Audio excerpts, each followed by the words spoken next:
আসসালামু আলাইকুম। শহীদ রাষ্ট্রপতি জিয়া রহমানের শাহাদত বার্ষিকী উপলক্ষে আজকে দোয়া ও মাহফিল আয়োজন করা হয়েছে ছাত্র দলের পক্ষ থেকে। আজকে গণমানুষের নেতা, আমাদের নেতা, যে নেতা নাকি আমাদের নারায়ণগঞ্জ জেলার যে ধরে রাখছে, যে যান জীবন দিয়ে আজকে যেভাবে আহত হয়েছে, গুলি খাইছে, গুলি খাওয়ার পরও আমাদের সেটাই সে আমার নেতা বলে নাই।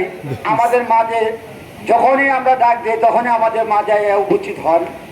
আমাদের ছাত্র দলের সভাপতি সাহেব উনিও দেখা গেছে এত দূর দূরান্তে এত যে গরম, এই গরমে দেবী যে উনি যে আমাদের বাসায় দাঁড়াইছে, আমাদের যে স্মরণ করে আমাদের নেতার নেতৃত্বে যে ধরে রাখছে, আমি এই জন্য অশেষ ধন্যবাদ জানাই।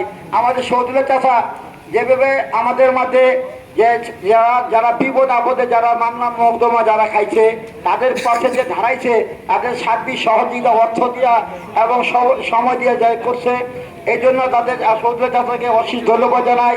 এবং টিটু ভাই আমাদের মাধবী যে সমস্ত মামলাগুলি খাইছে, যারা এদের পিছনে যে কোর্ট কাছারিতে যেভাবে দৌড়াদৌড়ি করছে, এই জন্য তাদের অশেষ ধন্যবাদ জানাই। আজকে আমার কিছু বলার কিছু নাই, কিন্তু আমাদের মাঝে যারা নাকি উপস্থিত আছেন, যারা আমাদের মাঝে উপস্থিত আছেন, আমরা ঐক্যবদ্ধে, আমরা কাঁধে কাঁধ মিলে আমাদের সামনে যে আন্দোলন সংগ্রাম যেভাবে ডাক দিবেন, আমাদের নেত্রী যেভাবে ডাক দিবেন, আমরা ওইভাবে যাতে কাঁধে কাঁধ মিলে যাতে আমরা ওই দল আমরা অংশগ্রহণ করতে পারি। আমরা অংশগ্রহণ করে যাতে যাদের